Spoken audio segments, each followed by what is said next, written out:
Əziz və hörmətli qardaşlar, ilk öncə uca Rəbbimiz Allah Subhanahu wa Taala həmsənələr olsun. Allah Taala bizi müvəffəq eləyir.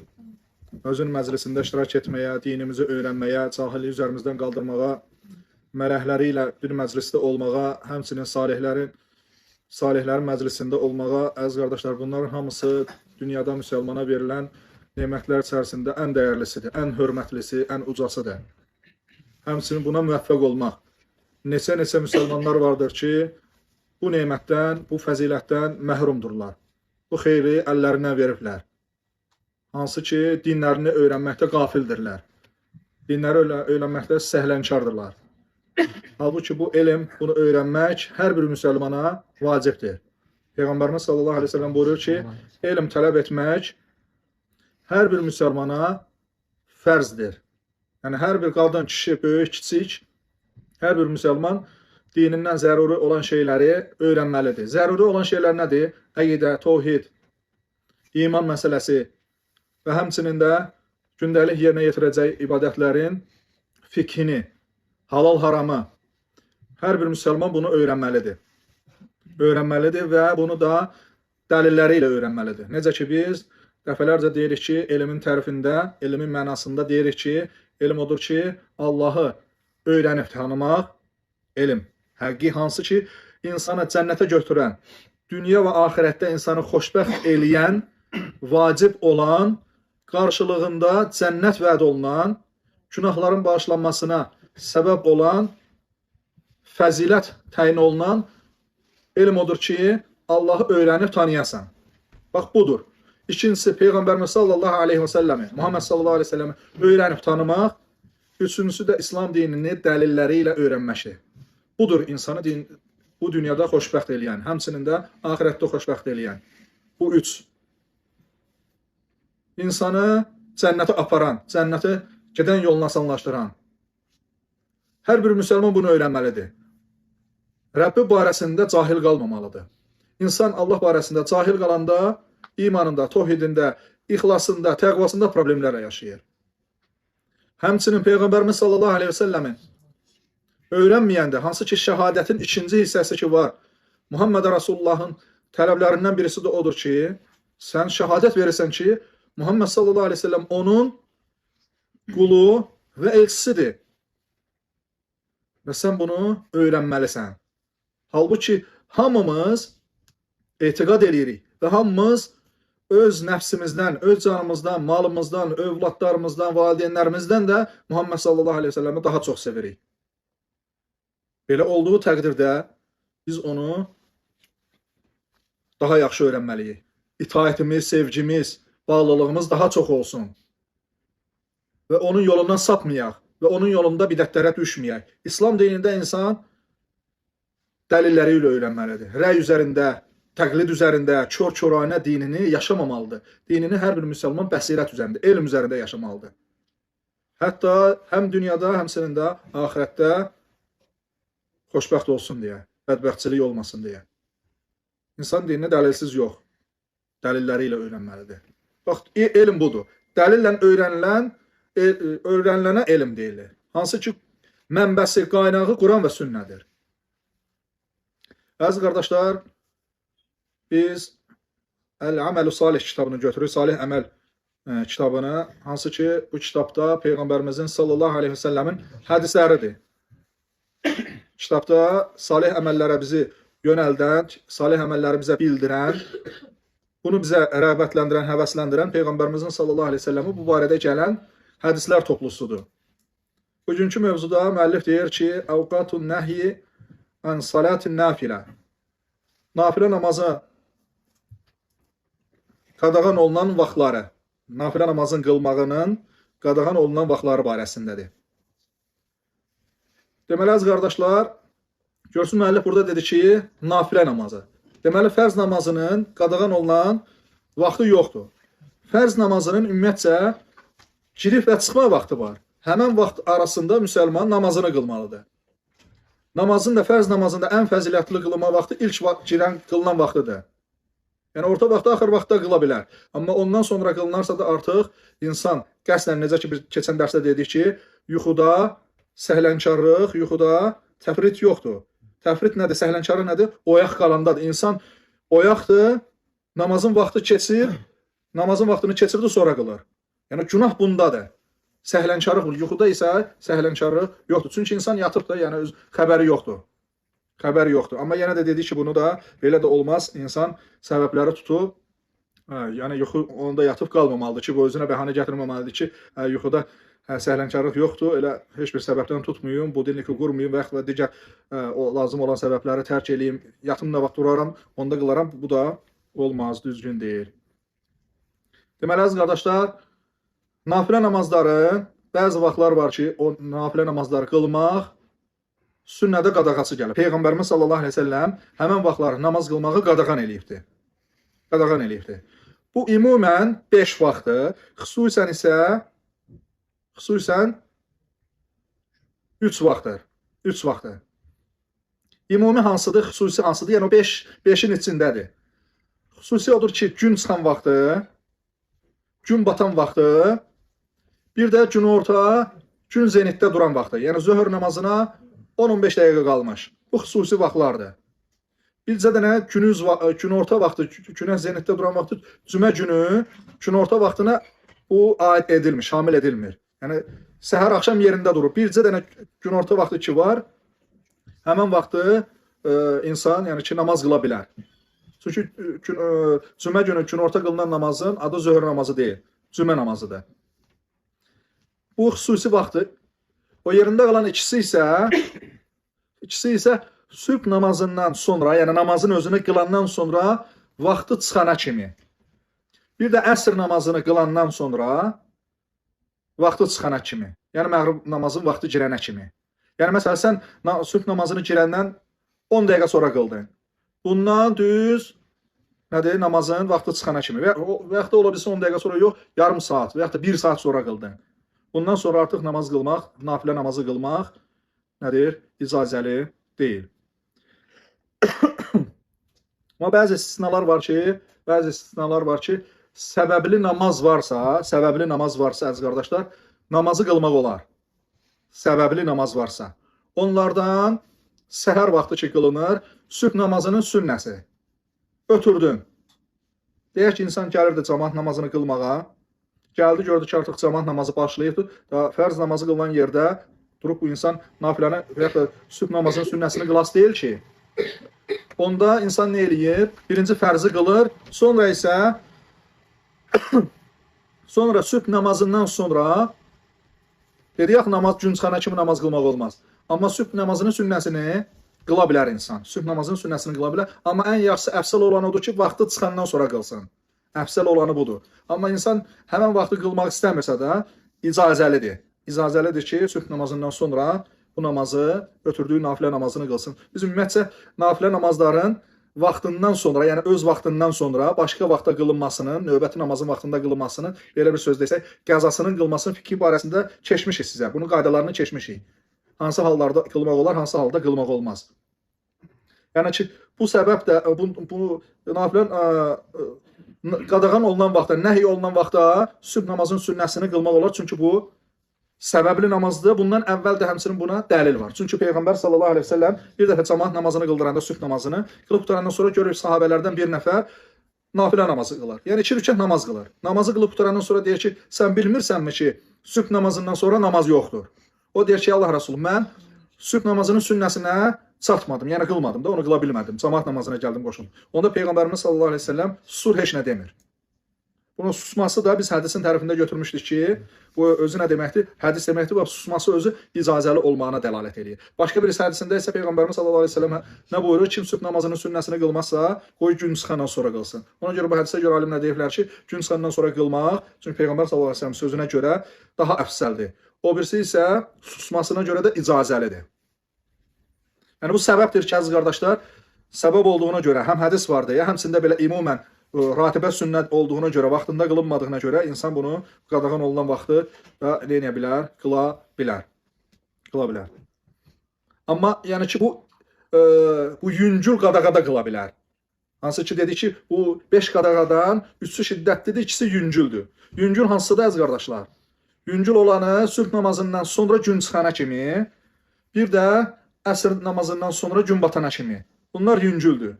Amma daha ağır olanı, şiddətli olanı odur ki, gün çıxan əsnada və yaxud da nədir, gün tam zenitdə duran əsnada, bir də gün batan əsnada. Yəni ki, günəşin bir tərəfi üfüqdən qövsü ki, yoxdur günəşin o yumru hissə, o bir tərəfi artıq ki, batmağa doğru gedir ki, var ya, o həmən oradan tam batana müddətə qədər. Yəni o da ola bilsin 10-15 dəqiqə çəkir. Yəni də ehtiyat üçün elm əhli deyirlər, yəni 10 və yaxud 15 dəqiqə deyirlər. Yəni o həmən o vaxtdır ki, artıq o günəş bir tərəfini başlayır ki, batmağa doğru və yaxud da bir tərəfi ki, görürsən ki, səhər sübh vaxtı, bir tərəfi ki, baş tərəfi ki, çıxır, həmən vaxtdan tam çıxana kimi gözləyirsən. Bu daha nədir? Ağır olanıdır. Daha ağır olanıdır ki, bunda insan neynəmir? Bunu qılmır. Başqa da əziz qardaşlar, alimlər icazəli görən odur ki, deyirlər ki, məscidə girərkən məsələ ixtilaflı olsa da, yəni ki, əksər elm əhli bunu icazəli görür. Həmçində dəstəmaz namazı. Dəstəmaz haqqı bizdə deyirlər, yəni ki, dəstəmaz alandan sonra biz bu barədə keçmişik bunun fəziləti barəsində. 2 rükət namaz qılmaq. 2 rükət namaz qılmaq. Bu da, yəni ki, qadağan vaxtlarda nədir? İcazədir. Hətta alimlər deyirlər ki, bu o ağır, şiddətli qadağa vaxtında da qılmaq icazəlidir. İcazəlidir. O da hansı ki, o Bilal radiyallahu anhudan gələn hədis ki, Peyğəmbər sallallahu əleyhi və səlləm deyir ki, cənnətdə sənin qarşında ayaq səslərini eşitdim. O deyir ki, hansı əməlinə görə? Deyir ki, ola bilsin ki, Allah Rəsulu hər dəst namazdan sonra mən 2 rükət namaz qılmağı heç vaxtı tərk eləmirəm, ötürmürəm.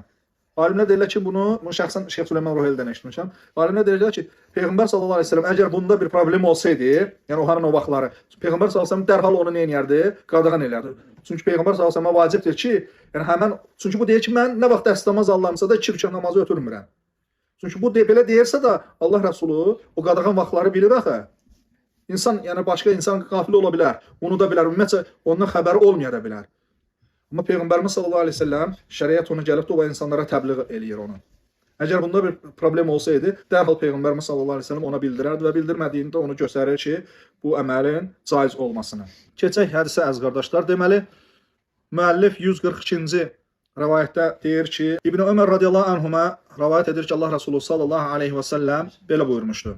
Sizdən biri günəş çıxarkən və günəş batarkən namaz qılmasın. Çünki həmən vaxtı günəş şeytanın buynuzun arasından doğur deyir. Fəinnəhə tətra'u biqarni şeytan. Şeytanın iki buynuzun arasından doğur. Yəni həmən vaxtı elə bir şeytan gəlir, elə bir ki, günəşə səzdə eləyir. Yəni günəş səzdə eləyəndə də başını yerə qoyanda elə bir ki, o günəş də onun nədir? Buynuzların arasından doğur və günəşə səzdə eləyən ki, o tayfa ki var, yəni ki, o qism qövm ki var ki, o günəşə aya səzdə eləyənlər, həmən vaxtı onlar elə bir ki, öz ilahlarına və yaxud da şeytana ibadət etmək üçün günəş çıxanda və günəş batanda gəlib günəşə səzdə eləyirdilər. Yəni çünki nə edir o? Günəşi özünə nə götürür? İlah. İlah götürdüyünə görə günəş hansı ki batanda gəlir o alnı yerə qoyur, ona səzdə eləyir. Və yaxud da günəş çıxanda. Yəni deyir ki, o yerə yaxındır, o indi doğacaq və yaxud da indi batacaq deyə gəlir o həmən vaxtı alnı yerə qoyur və səzdə eləyir, günəşə səzdə eləyir. Yəni ki, ona olan o ibadətini və yaxud da itaətini bildirir. O qövmdən olan müşrik olan bir tayfa. Və Peyğəmbərimiz sallallahu əleyhi və səlləm də qadağan eləyib ki, onların əməlinə oxşar bir əməl etməyi, qadağan eləyib. Bu hədisə əziz qardaşlar Buxari və Müslim rivayət edib, hədisdə səhihdir. Yəni ki, həmən vaxtı insan namaz qılmasın. İndi bacarsa çalışsın, ümumiyyətcə, yəni ki, ehtiyat üçün, hətta bir qism alimlər deyirlər, ehtiyat üçün ümumiyyətcə məscidə gəlsədir belə, yəni ki, həmən vaxtı məscid namazını da biraz gecikdirib təxirə sala bilsə, daha yaxşı olar. Hətta dəstəmaz namazını da. Caiz görsələr də o hədislərə görə, ümumi hədislərə görə, çünki deyirlər ki, o hədislər fəzilət hədisləridir, müstəhəb hədislər, amma bu nədir? Qadağadır.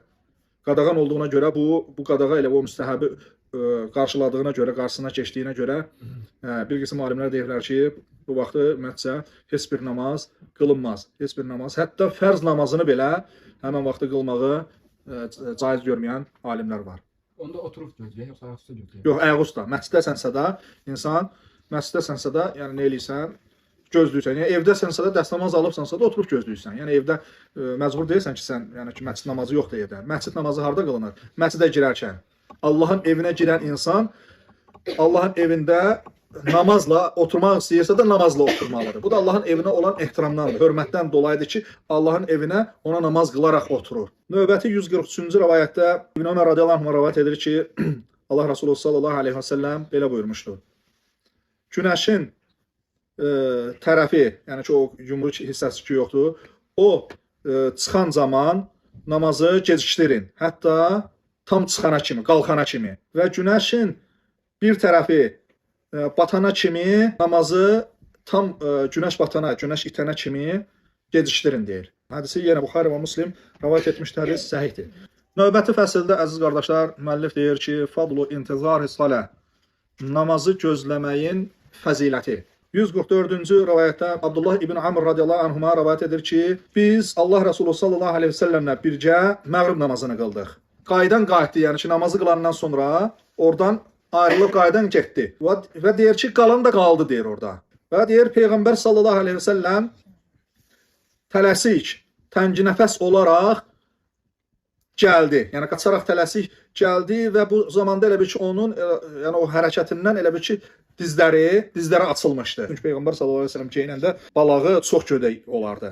Çox gödək olardı. Ən əsəl olanı odur ki, topuqla dizin arasında olanıdır. Topuqla dizin arasında. Ən aşağı hədd isə topuqdur. Topuğun üstündə dura bilər, amma topuqdan aşağı keçməsi isə qadağan olubdur, haramdır. Haramdır, hətta yəni ki, hədisdən olan çıxan qaydaya görə böyük günahdır. Böyük günahdır.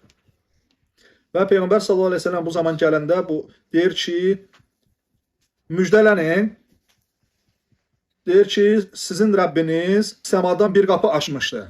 Mələkləri yanında sizin yəni bu əməlinizə görə öyünür. Və deyir ki, baxın, bunlar mənim qullarımdır, fərz namazını qıldılar, qurtardılar.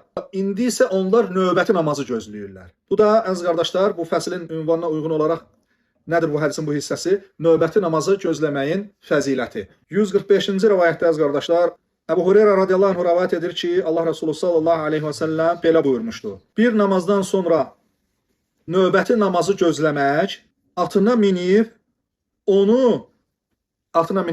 üzəngisindən tutub, ona sıxılaraq Allah yolunda hücum eləyənin misalı kimidir. Hədisi, əziz qardaşlar, İmam Əhməd Müsnədində rivayət edib, hədis həsəndir. Sonra, əziz qardaşlar, Uqba ibn Amir radiyallahu anhu rivayət edir ki, Allah Resulü sallallahu aleyhi və səlləm belə buyurmuşdu. Namaz üçün oturan, yəni bir növbəti namazı gözləmək, və yaxud ümumiyyətcə sən tez gəlibsən, namazı gözləyirsən.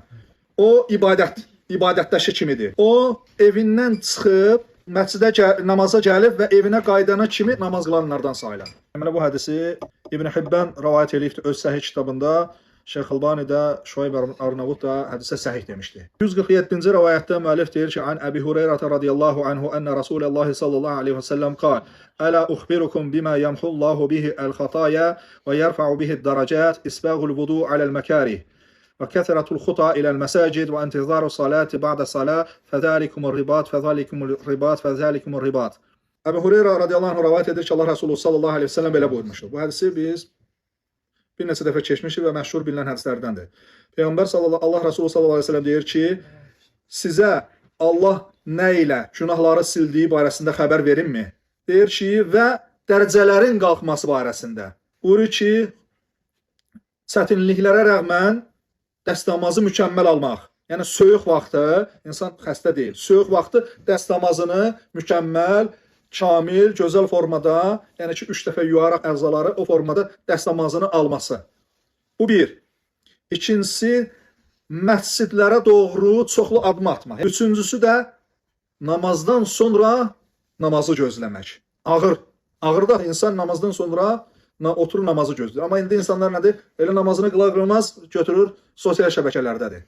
Günümüzün bəlası TikTokdadır. Görürsən TikTokdadır. Yəni ki, Muhammed ümməti əvvəl gecə namazında ağlayardılar. Gecə namazında uzun-uzadı qiyam eləyərdilər. Qunut eləyərdilər, namaz qılardılar. İndiki isə insanlar TikTokda tıklar. Yəni budur, yəni işi budur. Yəni təəssüflər olsun ki, bu günümüzün ən azınacaqlı, yəni ki, bəla müsibətlərinin, fitnələrindən birisidir. Və Peyğəmbərimiz sallallahu əleyhi və səlləm sözünü tamamlamır bundan. Deyir ki, bu 3 dəfə təkrarlayaq. Deyir ki, keşiyində durulası əməllərdir. Bundan kifayətlənək. Allah Taala'dan istəyirəm ki, Allah Taala bizi eşidib faydalanardan etsin. Allah Taala'dan istəyirəm ki, Allah Taala bizi öz dinində fəqihlərdən, dərin bilgi sahiblərindən etsin.